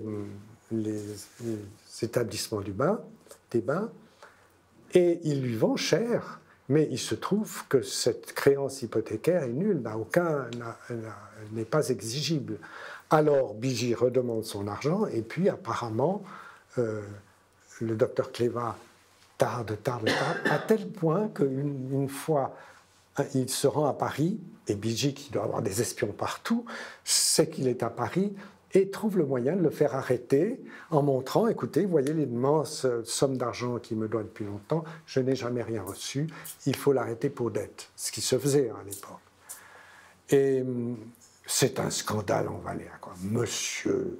Monsieur Cléva, un ex-conseiller d'État, un médecin connu, etc., arrêté par le locataire de la concession, ça a paru comme un grand scandale. Mais Bidji aussi va vouloir nuire absolument à la réputation de Fama. Alors ce qu'il fait, c'est qu'il truque un des documents, parce qu'il donne 31 documents, à la fin il dit c'est des pièces justificatives, et puis il y en a une seule qui n'est à la fois ni signée ni datée, et elle concerne M. Fama, et elle dit qu'il a été prêtre, et c'était vrai, qu'il a été successivement à Spalato, il était né, puis à Adria, puis etc. C'était vrai, mais il change les ennuis que Fama a eus dans sa jeunesse avec les Autrichiens qui occupaient l'Italie en délit pédophile. Il dit qu'il a été chassé de Spalato parce qu'il a incité la jeunesse à la débauche. Il a été chassé du diocèse d'Adria. Adria, c'est une petite ville du sud de la Vénétie qui était un foyer. Je pense que si Joseph Fama a choisi ça, c'est pas pour rien. C'était un foyer de résistance, un foyer de clandestins.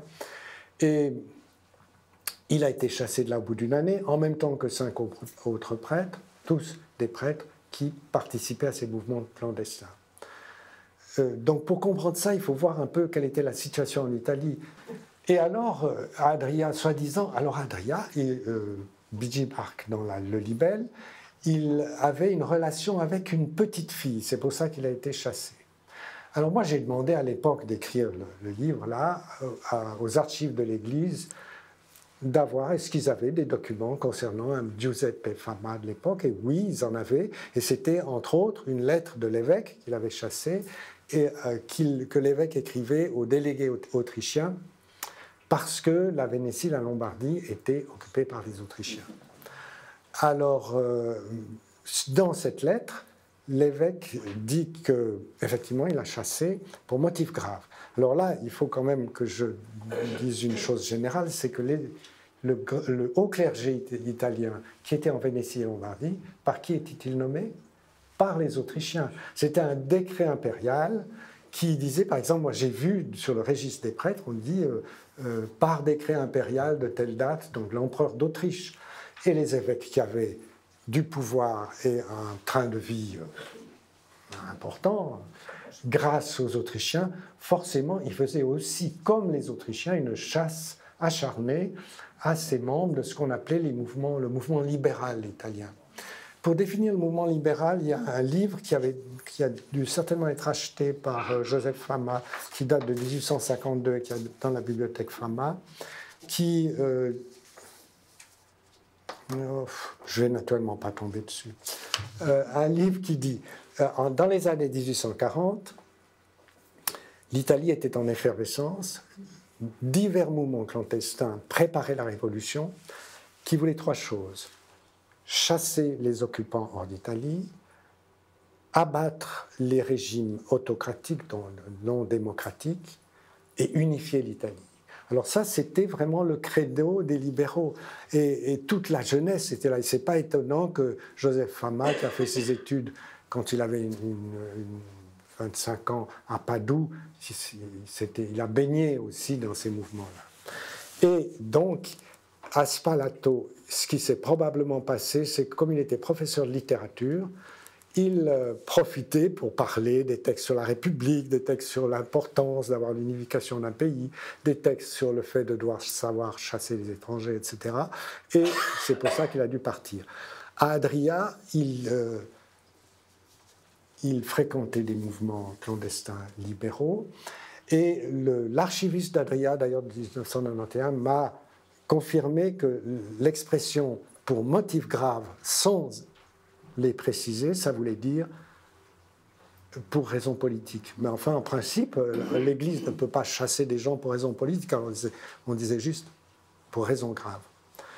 Bon, voilà, je voulais un petit peu expliquer cela parce que justement, il y avait cette pancarte devant le casino qui, jusqu'il y a peu, parlait de Joseph Fama, un homme au passé sulfureux. Et probablement parce que quelqu'un a lu le pamphlet, le libelle de Bigi, a pris ça pour de l'argent comptant. Bon, très rapidement maintenant, oui, c'était ça que je voulais vous dire.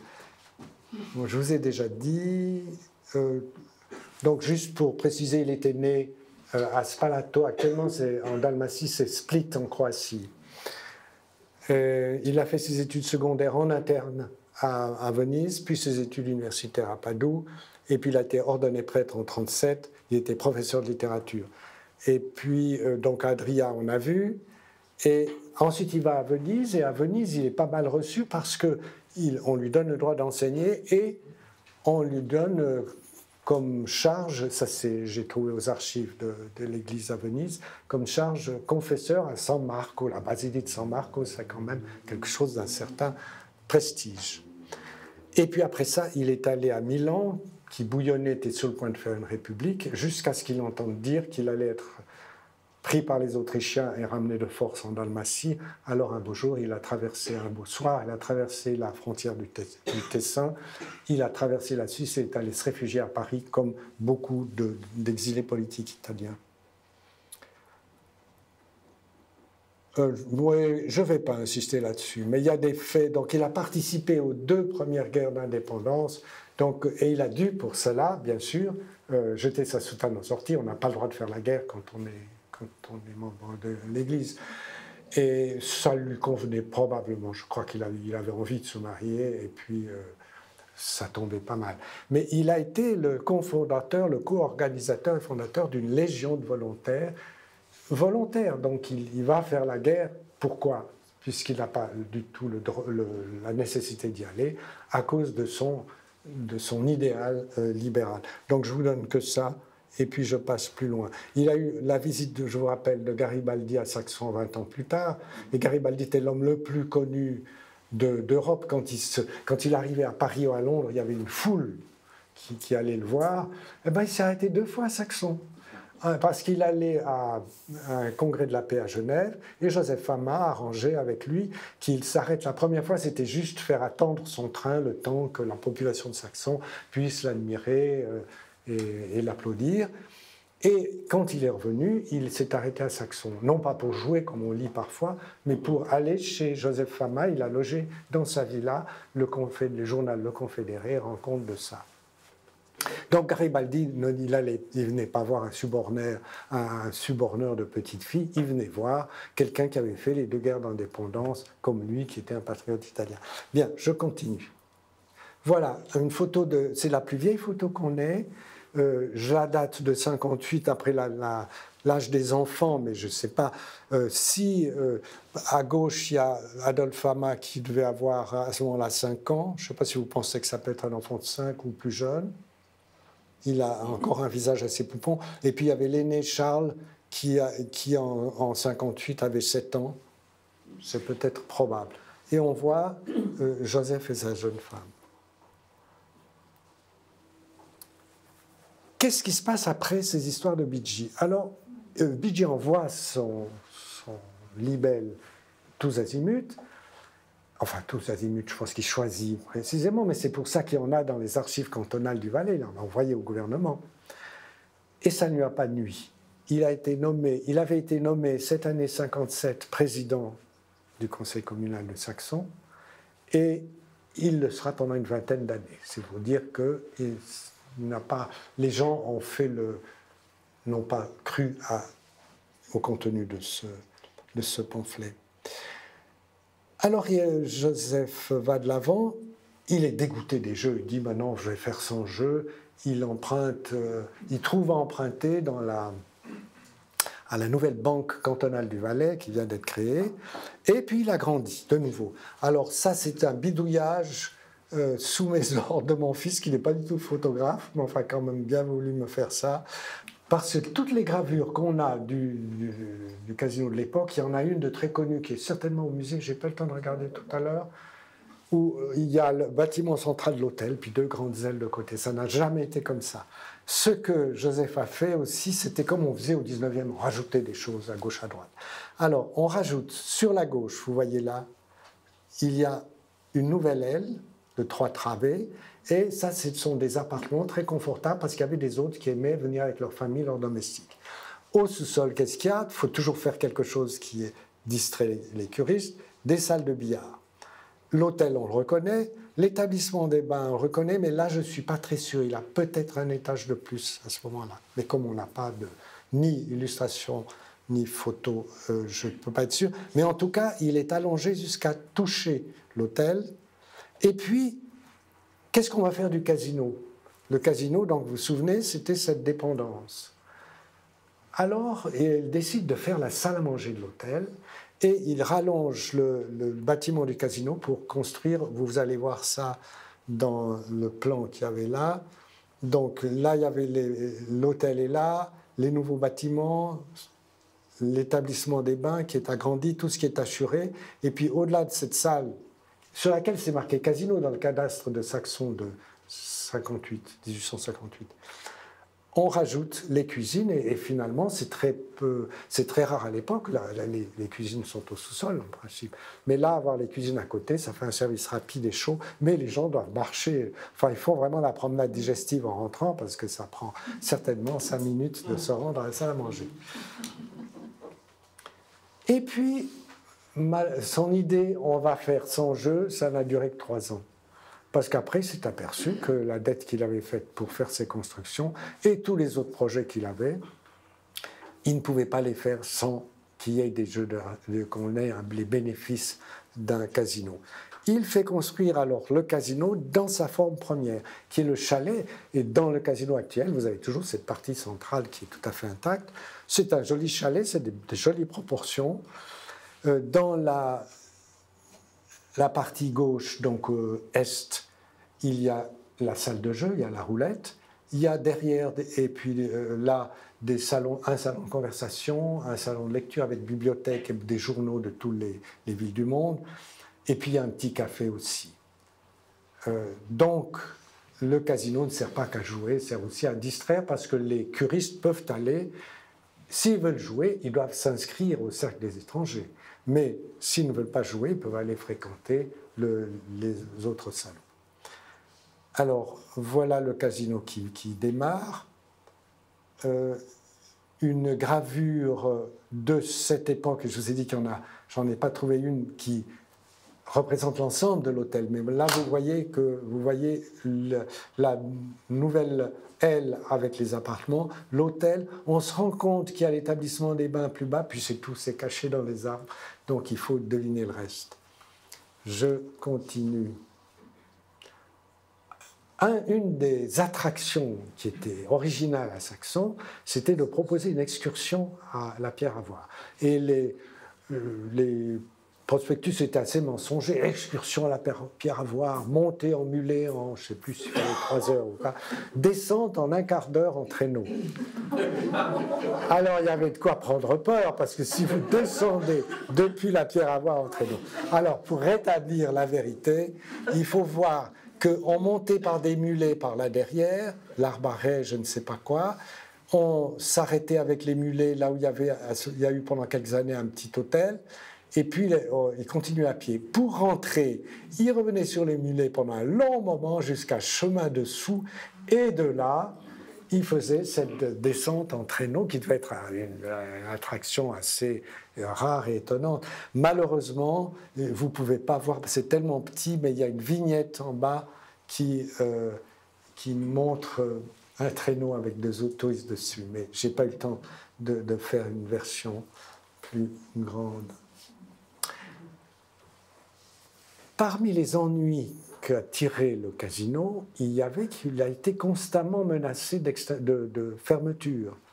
Alors voilà la liste. 1855, 3 mois avant que ça commence, un monsieur Wilhelm, probablement au Valaisan, écrit au Conseil fédéral et dit c'est un opprobre, c'est un scandale, il faut empêcher qu'un casino s'ouvre à Saxon. Le Conseil fédéral lui dit mais ce n'est pas de notre ressort, c'est du ressort cantonal, adressez-vous au gouvernement valaisan.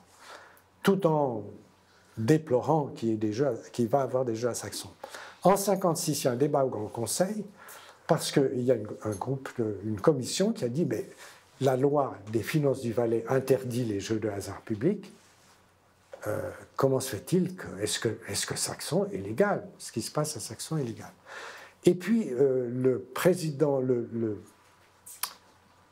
Conseil d'État qui a le département des finances et qui va devenir le chef du gouvernement pendant longtemps, Alexis Alette, voit très bien que si on peut développer un casino à Saxon, ça va enfin rapporter quelque chose dans les poches non seulement des Saxonnins, mais aussi de l'État valaisan. Et il arrive à faire en sorte que le vote est favorable à ce qu'on laisse, sous le prétexte, peut-être assez bon, que ce ne sont pas des jeux publics. C'est dans l'annexe d'un hôtel. Il faut s'inscrire au cercle des étrangers. Donc, ils doivent être exemptés. En 1963, c'est plus grave. C'est ce qu'on appelle un concordat intercantonal.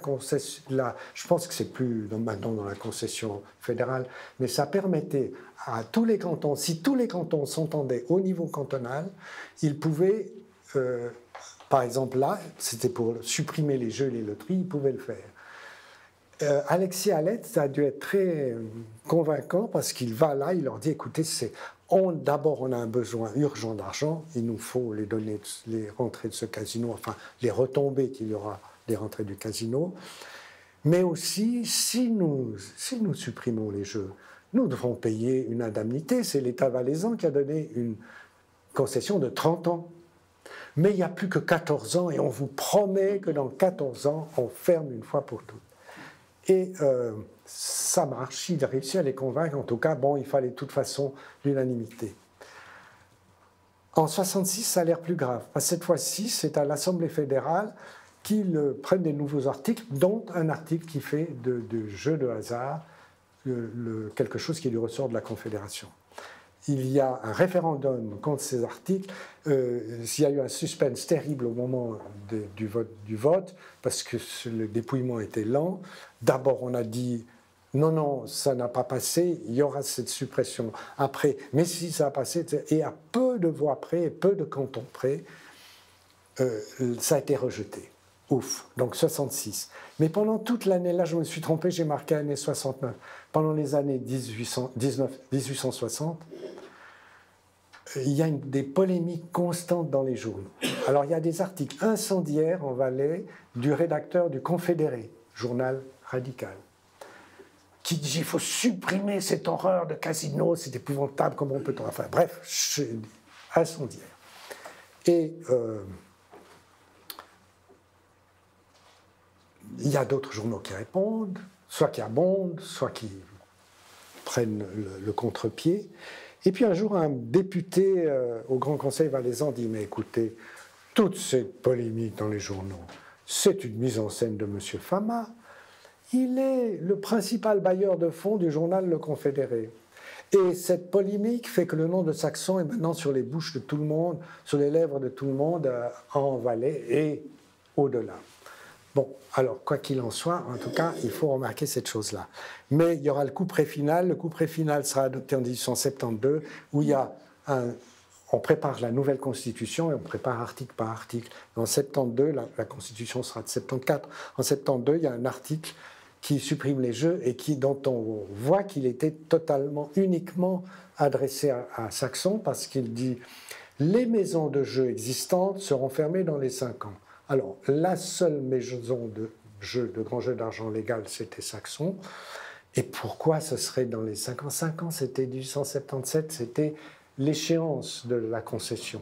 C'est que les députés valaisans avaient fait tout ce qu'ils pouvaient pour faire admettre ça, d'attendre au moins jusqu'à fin 77. Donc voilà qui marque la fin. Ce qui est curieux, moi je pensais que ça avait été un coup dur peut-être pour Joseph Fama. Eh bien, je suis sûr qu'il a été soulagé, très soulagé de tous ces ennuis que donnaient ces difficultés du casino. Il en avait besoin et il a pu développer la station grâce à ça, mais franchement, en soi, c'était plutôt un ennui. En 69, donc, il change le casino qui devient maintenant inséré dans ces 2 grandes ailes en maçonnerie qu'on connaît. À gauche, c'était la grande salle des jeux. Je vous en montrerai des photos intérieures, mais il y en a ici au musée. Il faut passer tranquillement au musée, on peut voir ça. Et puis là, ça a l'air de la même... L'aile droite a l'air symétrique, mais vue d'arrière, on voit qu'elle est beaucoup plus grande. C'était un théâtre.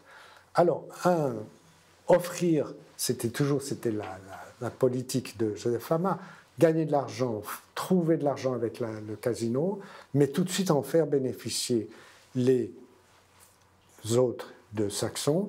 Et donc, maintenant, Saxon a un théâtre, on joue des pièces de théâtre, on joue des réductions d'opéra, ça nous ferait peut-être rire, parce que ça veut dire que c'est avec un tout petit orchestre sur une petite scène, un petit nombre de chanteurs, mais enfin, on joue l'opéra en Valais, et c'est là le seul endroit où ça se passe, dans le théâtre du casino, et c'est une distraction que, par exemple, en France, seules les grandes stations thermales offraient à les villes d'eau offraient à leurs hôtes. Voilà l'intérieur de la grande salle des jeux. Il faut vous admettre, évidemment, si c'était en couleur, ça serait plus frappant. Là, c'est un peu tristounet, mais vous voyez cet immense miroir. Le plafond est ornementé d'une manière très intéressante. Il reste quelques reliquats dans l'actuel casino si on fait la gymnastique pour aller voir. Vous voyez qu'il y a dans cette grande salle, ça c'est la salle S, donc direction ride, je veux dire. Et vous avez 2 tables de roulettes parallèles. Il faut imaginer, il y a l'inventaire des meubles de Joseph Fama, donc je sais que le velours était vert. J'aurais pu, au moins si on voulait coloriser ça, pourrait donner ce détail. Face à ce grand miroir, il y a cette paroi. Alors là, c'est encore pire comme photo parce que je n'avais qu'une photo qui était publiée dans un quotidien avec le gros grain des quotidiens. Mais on peut voir quand même. Alors, qu'est-ce qu'il y a sur cette paroi? En fait, des tentures. Et de l'autre côté, il y a la salle de jeu du casino de bois. Et elle reste toujours là. Il y aura donc 3 table de roulettes à partir de ce moment-là à Saxon. Là, on voit quelque chose qui est nouveau aussi, une galerie qui va d'un des bâtiments à l'autre à ce moment-là. Galerie qui était ouverte. Je vous montre quand même aussi les 2 photos de Joseph Fama et de Jeanne. Et voilà, mais celle-là, ils ont évidemment pris de la bouteille depuis. Jeanne, elle est victime de ce fait qu'on ne racontait jamais une chose sur à quel point certaines femmes aidaient leur mari à réussir dans les affaires, mais elle a été vraiment assez exemplaire. Il écrivait à ses fils, « Votre mère travaille comme un nègre ». Mais elle avait 8 domestiques au moins, alors je me demandais comment c'est possible, mais ça devenait une vraie PME. Et quand vous avez tant de domestiques et tant de gens à recevoir, tant de choses à faire, et puis elle faisait beaucoup de bonnes œuvres. Mais je pense qu'elle gardait toujours un œil sur l'hôtel pour voir si c'était confortable, c'est bien. Alors l'hôtel, voilà comment il est devenu finalement, mais ça c'est après la fermeture des Jeux. Après la fermeture des Jeux, que faut-il faire? il faut faire quelque chose pour attirer les gens. Et c'est seulement à ce moment-là que Joseph Hama, et peut-être aussi son fils Charles, l'aîné, disent mais on pourrait rehausser les bâtiments parce que vous vous souvenez, vous avez toutes ces toits qui étaient comme ça, et là maintenant vous avez des toits en ligne droite, il n'y a que l'annexe qui était plus basse là-bas, l'annexe salle à manger. Alors ça c'est une des choses dans cette forme-là, c'est la dernière forme du Grand Hôtel et il restera de 1880 à 1960. En 1960, l'armée viendra démolir le bâtiment des bains. Et puis, comme vous savez, le reste s'est démoli plus tard, au tournant du siècle, de notre siècle maintenant. Je voudrais juste dire deux mots sur comment sont traitées des critiques à Saxon-les-Bains.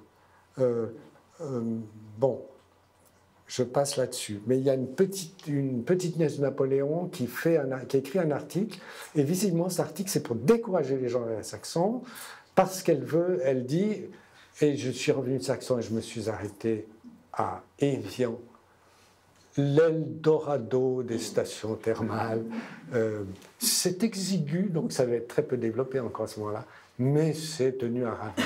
Donc elle veut dissuader, mais ce qu'il y a quand même de très honnête pour elle, c'est qu'il y a des points positifs qu'elle ne cache pas. Elle dit le lieu est pittoresque, l'ascension de la pierre à voir est des plus intéressantes, le casino est élégant et confortablement installé, et puis elle parle de l'hôtel des Bains et elle met l'adjectif excellent devant.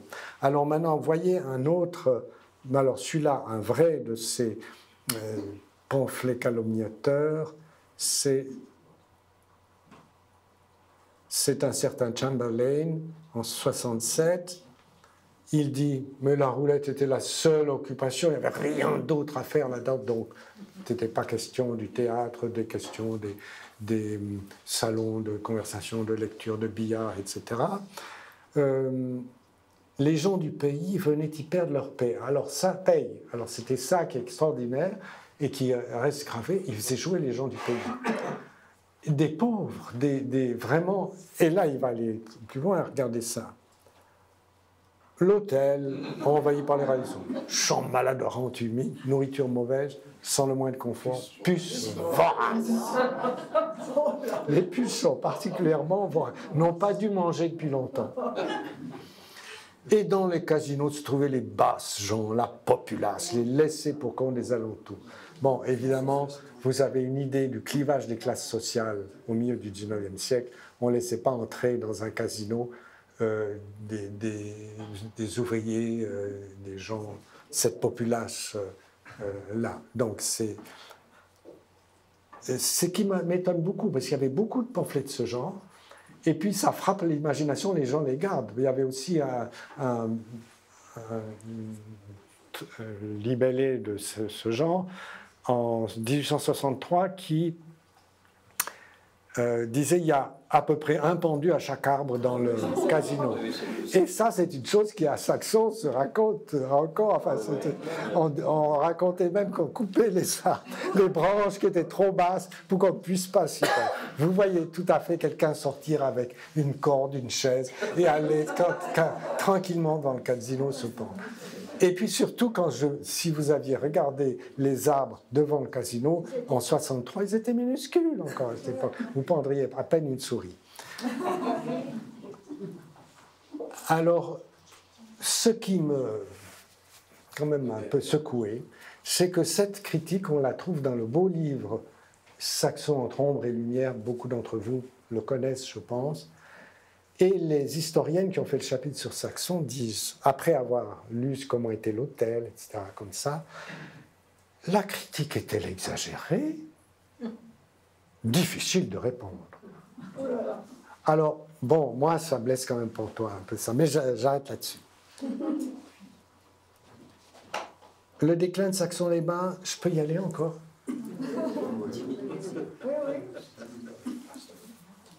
Écoutez, il y a eu des efforts pour garder la clientèle. Dès 78, une nouvelle brochure qui disait, entre autres, alors maintenant, il y a un attrait de plus à Saxon, Il n'y a plus le casino. Il n'y a plus les jeux. Il n'y a plus cette foule de gens un petit peu douteux, etc. Et puis, les bains ont été rééquipés. Ensuite, l'hôtel, c'est comme je vous l'ai montré, devient plus élégant. Et puis, malgré tout ça, ça ne marche pas très bien. Et en 1892, l'hôtel est redécoré, le casino est repeint. Il n'est pas maintenant en couleur, il a été repeint en 87 ou 90, aux couleurs qu'on a trouvées, qui c'est la dernière peinture, hein, celle de 92. Alors il est repeint. Il y a une nouvelle brochure sur Saxon, une carte, et ça coûtait très cher. La famille Fama a fait éditer une carte au 25 millième de la région de Saxon pour les excursions, et puis un plan du quartier des Bains. Tout ça a été pure perte parce que la station se vidait. Toutes les stations moyennes et petites ont eu de la peine à la fin du 19e siècle. Donc, ce n'était pas une exception. Mais là, il n'y avait plus Joseph Fama, il est mort en 82. Aucun de ses fils ne s'intéressait à cet hôtel. Le seul qui avait le talent d'entreprise, il a développé la fabrique de conserves alimentaires. Et bon, ben voilà, c'est allé à volo. D'autant plus que la famille Fama passait, par exemple, la plus grande partie de l'hiver, tout l'hiver et un peu plus, à Nice à partir de 1875. Et ça a été la fin de l'exploitation. Je pense que ces deux dates, d'ailleurs 92, c'était 10 ans après la mort de Joseph, donc je pense que c'est sa veuve qui a dit « mais ça fait 10 ans qu'il est mort, ça décline, faisons quelque chose ». Mais ça a été pure perte. Et 97, c'est la mort de Jeanne Fama, et ses fils ont dit « bon, maintenant on ne garde plus cette chose qui devait être plus rentable du tout ». Voilà, c'est drôle, c'est de voir une réussite telle et qui part en débâcle si rapidement, en 20 ans, c'est assez terrible. Ce que je voulais dire encore, c'est sur la générosité de Joseph Fama, c'est l'histoire du bis saxon. Ça, quand même, il faut que je rappelle deux mots. Le bis de Saxon, comme vous savez, donc les paysans se plaignaient dans les années 60 que leur terre était mal irriguée à partir du mois de juillet. Le torrent qui passe à côté du village était asséché. Et alors, il fallait faire un bis. Mais faisons un bis, oui, mais prendre où l'eau? Au-dessus, il n'y a rien. Alors, il fallait un peu plus à l'est, jusqu'à Nanda, presque 32 km. C'était une folie, si on veut. Et ça coûtait extraordinairement cher. Et quand la commune de Saxon a dit « voilà notre budget, puis on va faire un emprunt pour faire un bis », le gouvernement a dit « non, c'est déraisonnable, on ne veut pas ». Joseph Fama a répondu « l'Assemblée communale est pour le bis et c'est un droit imprescriptible de l'Assemblée d'une commune que de prendre des décisions de ce genre. Nous irons de l'avant ». Mais ils sont allés de l'avant avec quel argent? L'argent de Joseph Fama. Ça a coûté 170 000 francs de l'époque. Donc ça fait plusieurs millions, vous voyez maintenant. On lui a donné en compensation une forêt qui sera vendue 13 ans plus tard pour 40 000 francs or. Et puis l'exemption des impôts pour 10 ans. Mais tout ça faisait que le tiers de cette immense somme que Joseph Fama, parmi ses générosités, a eu. C'est aussi pour cela aussi que je m'insurge un peu quand ce qu'on raconte sur Joseph Fama, c'est de dire que c'est un homme au passé sulfureux. Non, c'était un bienfaiteur de Saxon. Bien, je m'arrête là-dessus. J'ai été bien assez long. Si vous avez des questions...